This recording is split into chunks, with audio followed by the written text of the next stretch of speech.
प्यारे बच्चों, तो चलिए स्टार्ट करते हैं। वर्कशीट नंबर 58, 26 नंबर की वर्कशीट है ये। English class 10th। Read the extract part of poem है, चैप्टर टॉपिक है ये अमांडा का, तो उसको पढ़ना है और ध्यान से समझना है आपको। चलिए स्टार्ट करें। I am an orphan, orphan मतलब होता है अनाथ, रोमिंग इन द स्ट्रीट, गलियों में घूमना चाहती हूँ। I pattern soft dust with my haste, pattern soft dust with my haste. Haste का मतलब क्या होता है बेटा? हस्ट मीन्स होता है कि रो के बात बताना, चुप इस तरह से बात करना है या किसी को चुप कराना टाइप का होता है। I pattern soft dust with my haste bare feet, ठीक है। तो और मेरे नंगे पैर हैं। The silence is golden, silence है मतलब कि चुप्पी जो है गोल्डन है मेरे लिए। Freedom is sweet. तो इसमें अमांडा की स्टोरी आप पढ़ेंगे तो अमांडा जो है काफी परेशान है अपने घर में। अगर आप देखा जाए अपने मम्मी पापा से ही काफी उनको लगता है अमांडा को कि उसके मम्मी पापा जो है उस पर ज्यादा स्ट्रिक्टनेस दिखाते हैं और वो चाहते हैं कि वो ऑर्फन भी, अनाथ भी हो जाए। तो वो इस तरह से ये स्टोरी का एक पार्ट है। तो उसमें से ये है कि भाई बेयर फिट में घूमना चाहती हूँ, अनाथ होना चाह रही हूँ, अनाथ हूँ लिखा हुआ है इसके अंदर। साइलेंस जो है, चुप्पी मेरे लिए गोल्डन है। आजादी मेरे लिए बहुत अच्छी है, वो आजाद होना चाहती है, अपने मन से सब कुछ करना चाहती है। डोंट ईट दैट चॉकलेट, वो चॉकलेट मत खाओ अमांडा, ये सब ऑर्डर। रिमेम्बर योर एक्ने, तुम्हें अपना प्रॉब्लम याद है ना दर्द। तो ये सारे वर्ड्स भी हैं कि अमांडा ये मत खाओ, अमांडा वो मत खाओ, अमांडा ये करो, अमांडा वो करो।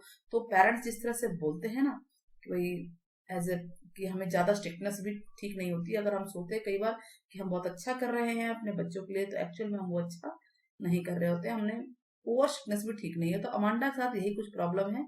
ओवर पॉजेसिवनेस पेरेंट्स की उसके लिए नेगेटिव साबित होती है। तो यहाँ पे यही बताया वो ऑफन भी बनना चाहती थी, अनाथ होना चाहती थी। Will you please look at me, क्या तुम मेरी तरफ देखोगी? I am speaking to you Amanda. तो ये सारी क्या लाइनें हैं कि मैं तुमसे बात कर रही हूँ, यानी ये बातें चल रही हैं, पेरेंट्स उनको कुछ कह रहे हैं और वो कुछ और सोच रही है, वो किसी और दुनिया में है। ठीक है बेटा, तो चलिए क्वेश्चंस के आंसर देखते हैं। आप इस स्टोरी को जरूर पढ़िएगा और वो देखिएगा कि स्टोरी कैसी है। इसमें बहुत ही रोचक चीजें बताई गई हैं। तो पहला पैराग्राफ है, पहला क्वेश्चन है the fact that the silence is golden. Silence जो है वो गोल्डन है, इसको बताना है। फ्रीडम इज स्वीट, और फ्रीडम जो है स्वीट है। फॉर अमांडा टेल्स, अमांडा के लिए मतलब साइलेंस गोल्डन है और फ्रीडम स्वीट है।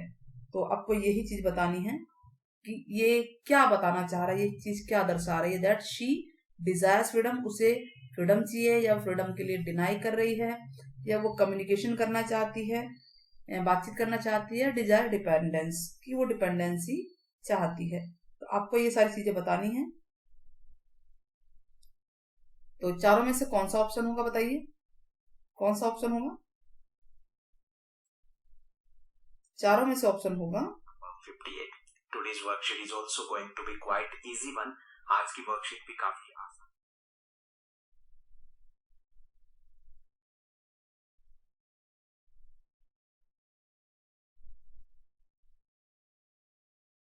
हाँ, तो इसमें आंसर हमारा क्या होगा बताइए? डिजायर फ्रीडम, मतलब क्योंकि उसको साइलेंस चाहिए, फ्रीडम चाहिए, स्वीट होती है तो उसे आजादी चाहिए। Now question number 2, who calls herself N orphan, उसको किसने अनाथ कहा था? द गर्ल, या अमांडा खुद चाहती थी, या उसके दोस्तों ने, उसकी बहन ने? तो मैंने बताया ना वो खुद बनना चाहती थी orphan. The lines bring out the contrast between, the lines अब bring out the contrast between, मतलब जो ऊपर की लाइनें हैं वो किसका कंट्रास्ट है? तो हम चलिए पढ़ते हैं। The denial of freedom, freedom को वो इनकार कर रही थी, या struggle faced by growing child, और मतलब उसकी जो फ्रीडम है वो डिनाई हो रही थी, स्ट्रगल फेस कर रही थी, या डिजायर फॉर डिपेंडेंस, वो डिपेंडेंस रहना चाहती थी। लव दैट स्पॉइल्स, स्पॉइल मतलब वो प्यार जो है उसे मिल रहा था जिसकी वजह से बच्चा बिगड़ जाता है। या importance of hate and love, hate and love की इम्पोर्टेंस के बारे में पता चल रहा है ऊपर के हमें लाइन से। Advantage of argument and revolt, yes advantage of argument and revolt. तो बताइए इन चारों में से आंसर कौन सा होगा। नेचुरल है, फ्रीडम जो है, और वो स्ट्रगल कर रही थी। जो भी देखिए, जो बच्चे बड़े हो रहे होते हैं ना, तो उनके साथ ज्यादा आर्ग्यूमेंट करते हैं, तो वो कहीं ना कहीं उनको चीजें परेशानियां स्ट्रगल करनी पड़ती है, पेरेंट्स को भी और बच्चे को भी। और उसकी आजादी उसे लगता है कि डिनाई हो रही थी। तो यही कुछ है जो इसका कंट्रास्ट में है। ए होगा इसका आंसर।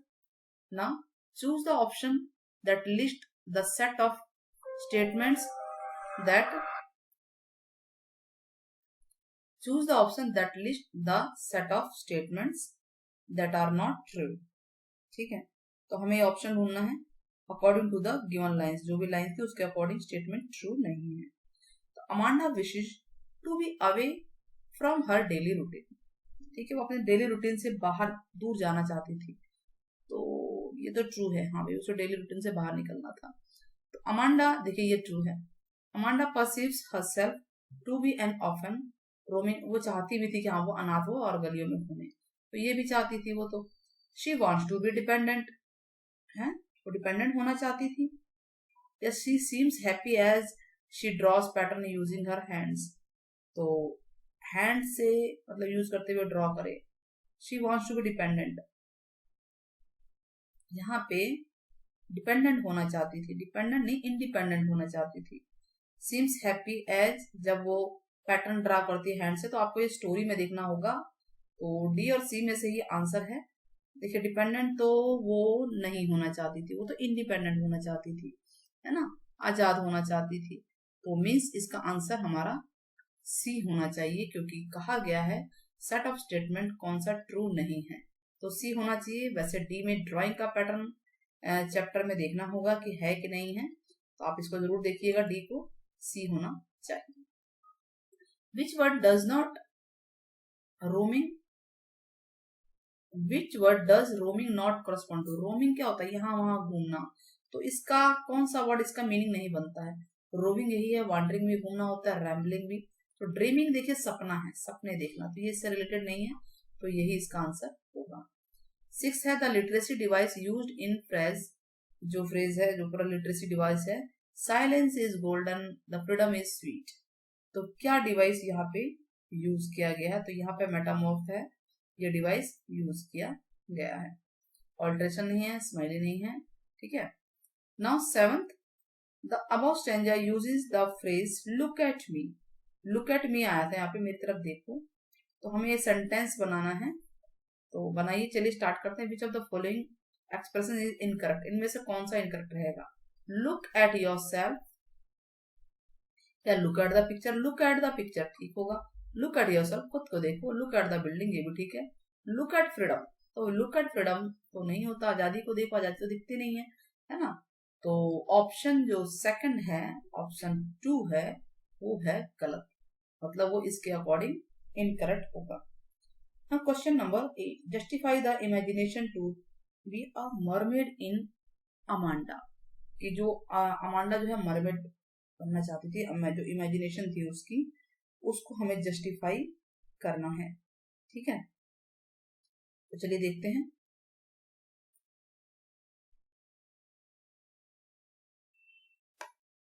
क्वेश्चन का आंसर 40 से 50 वर्ड में लिखना है। Mermaid believe to be a creature. देखिए मरमेड होता क्या है? एक ऐसा क्रिएचर होता है, और ये समुद्री क्रिएचर है, जिसकी विद वुमेन्स हेड, वुमन का हेड होता है, उसमें बॉडी होती है। देखा होगा आपने कभी पानी में जल मछली टाइप के कार्टूनों में, टीवियों में, है ना, कि जल परी जिस तरह बोल देते हैं। क्रिएचर एक ऐसा क्रिएचर जिसमें वुमन हेड है, बॉडी है, फिश जैसी टेल होती है इंस्टेड ऑफ लेग्स, लेग की जगह औरत वाला सर है, बॉडी है, और लेकिन मछली वाले पूंछ है, पैर नहीं है ना, जिसे बोलते हैं जल परी टाइप की। तो अमांडा वो इमेजिन करती है हरसेल्फ और विशेष टू बी फ्री। वो मरमेड की तरह फ्री रहना चाहती है, और which moving slowly in state of bliss, sea के अंदर, समुद्र के अंदर जो आराम से घूमती है आजाद, उसकी तरह होना चाहती है। Which is green like an emerald, ठीक है, जो कि पूरे समुद्र में घूमना चाहते हैं यहां से वहां, और इस तरह से हमारा ये क्वेश्चन पूरा हो जाता है अगर देखा जाए तो।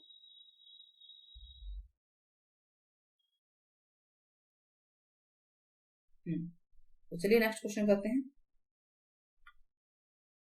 नेक्स्ट है क्वेश्चन नंबर 8 हो गया। 9, what do you depict, Amanda का नेचर बताना, हमें 40 से 50 वर्ड बताना है। हमने थोड़ा सा बड़ा बता दिया है, आप लोग इसमें से थोड़ा सा लिख सकते हैं, जरूर नहीं कि बहुत बड़ा ही लिखें। तो एक तरह से मैंने जानबूझ के इतना बड़ा लिखा है ताकि आपका जो है करेक्टर स्केच भी बन जाए इसमें। देखिए अमांडा एक मूडी गर्ल है, she is nagged most, she is nagged most time, मतलब ज्यादातर जो है वो बचने की कोशिश करती है और हमेशा आर्ग्यूमेंट भी कर लेती है। वो चाहते हैं मैं हर जो डेली रूटीन है उससे अलग हो जाऊं। She scapes open from reality, reality से वो जाना चाहती है अलग, मेक्स हर मूडी, और इसी की वजह से और वो अनइंटरेस्टिंग है डेली लाइफ की चीजों से। The story revolves around the little girl, ये स्टोरी अमांडा के चारों तरफ घूमती है। हर life is full of struggle, उसके लाइफ फुल ऑफ स्ट्रगल है। विद नो फ्रीडम, उसको लगता है उसके जीवन में आजादी नहीं है। 9 से 10 साल की बच्ची है और स्कूल जाती है, लेकिन उस दिन उसका सोचती कितना, यानी 9 से 10 साल के बच्चे वैसे भी इमेजिनेशन की दुनिया में घूमते हैं और वो सोचते हैं कि थोड़ी बहुत आजादी मिले, बट हमें थोड़ी बाउंडेशन हमारी कम हो। तो अमांडा भी वही चाहती है, वो इवन यहाँ तक कि सोच लेते कि मैं ऑफन हो जाऊं, अनाथ हो जाऊं, और she wants to live a life, care free life चाहती है बिना पेरेंट्स के। आप अगर 40 वर्ड में 50 वर्ड में लिखना है तो आप इतना लिख सकते हैं, ठीक है। और बढ़ाना है तो she wants to go away from her parents, अपने दूर पेरेंट्स से दूर जाना चाहती है। उसके पेरेंट्स उसे उसके अंदर इनकलकेट करना चाहते हैं गुड हैबिट्स का, but she is very innocent, बहुत ही इनोसेंट है, इमेच्योर है, ठीक है, मासूम है, मेच्योर नहीं है।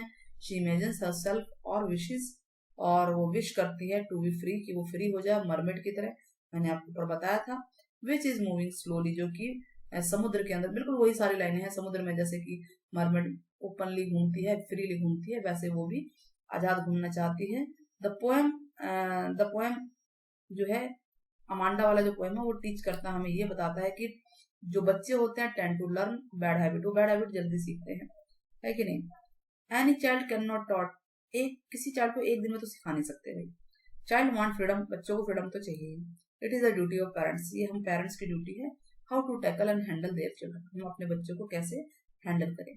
Parents who are judging their children, जो अपने बच्चों को जज करते हैं every time, I would do more harm, मतलब वो जो है अगर वो जज कर रहे हैं तो वो जो है उसको ज्यादा नुकसान पहुंचाते हैं बजाय कि अच्छा करने की। वो सोचते हैं अच्छा कर रहे हैं लेकिन होता बुरा है। तो she is connected every time bye her parents, हम अपने पेरेंट्स से हर टाइम कनेक्टेड रहते हैं, उसको कोई स्पेस नहीं मिल रहा है अमांडा को। दैट इज द रीजन जो उसकी मिजरेबल स्ट्रगलिंग कंडीशन हुई थी अमांडा की, उसको लगा था मैं पता नहीं क्या हूँ। तो she wants to be an orphan, और वो चाहती थी कि मैं अनाथ हो जाऊं, फ्री हो जाऊं।